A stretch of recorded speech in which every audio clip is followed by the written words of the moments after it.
the availability of energy drinks like Bang have become so widespread over the last few years that pretty much every single person has tried one, and numerous people in the gym industry take them on a daily basis.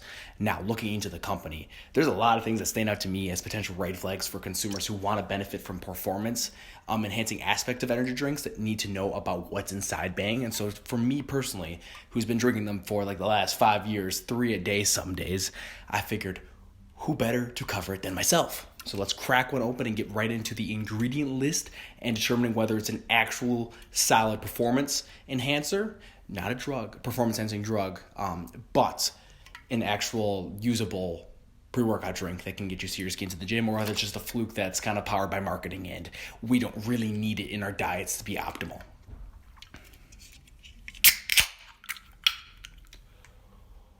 With 300 milligrams of caffeine, the caffeine is what's going to deliver you the hype. It blocks adenosine receptors and prevents the buildup of adenosine, which causes us to feel fatigue. And by doing that, it releases more dopamine, more energy, and whatnot. Pretty simple. Everyone knows kind of how caffeine works.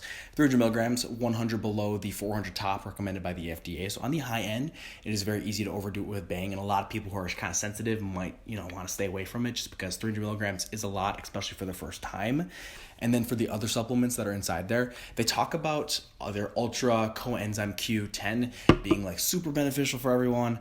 It is beneficial. It's a great antioxidant. But when it comes down to it, they underdosed it by about 25 times what it should be on the low end, up to about 100 times what it should be. So it's beneficial, I think, in 90 milligrams to 200 milligrams. And the estimate of like what's inside there is 0.25 milligrams to 4 milligrams. So definitely nowhere near like the actual recommended amount. It's kind of funny. The Bang CEO is just an absolute crazy man who just makes no sense and tells people shit that's like inside there, like what's it gonna do, that just has no like actual benefit or like reality to it at all, which is just kind of funny for me. The next one is the EAA. So EAA is essential amino acids, actually do have benefits by turning on the mTOR receptors in the body, which muscle protein synthesis, and allows your body to heal better, etc., convert more of the damaged muscle tissue into new muscle, etc. Pretty simple stuff as well too. It actually does have a pretty good amount of like the types that are in there, so it has a full spectrum.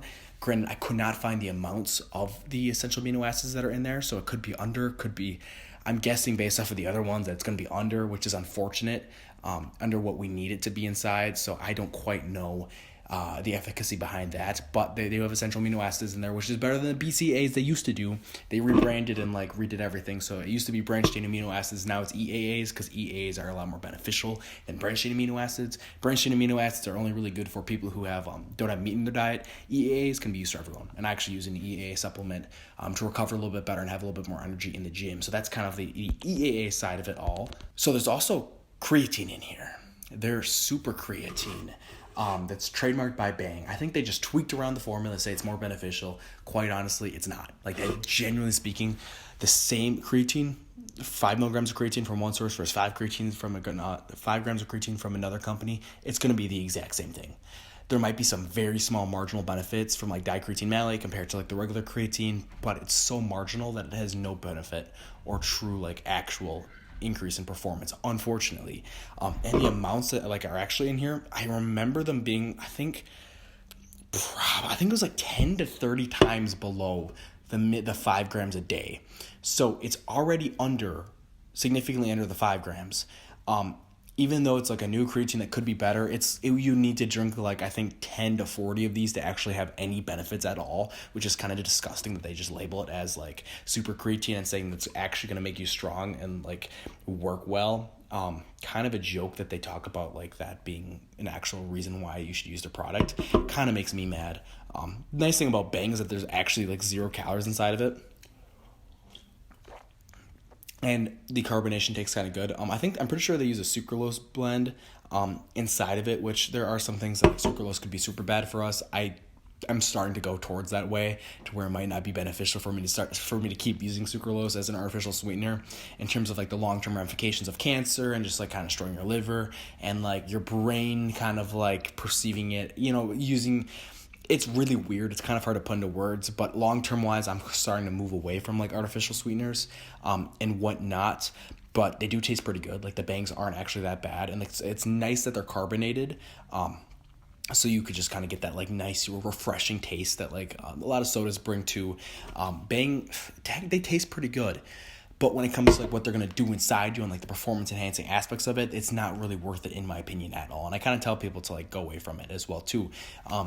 If you want, like, you can add like, if you were to take a Bang, maybe add like a L-citrulline powder to it to get a better pump. Problem with that is it might explode because the carbonation reacts with the citrulline, because I think the citrulline is based on like there's some ascorbic acid in the citrulline, which causes a reaction with the carbonation, which is kind of funny.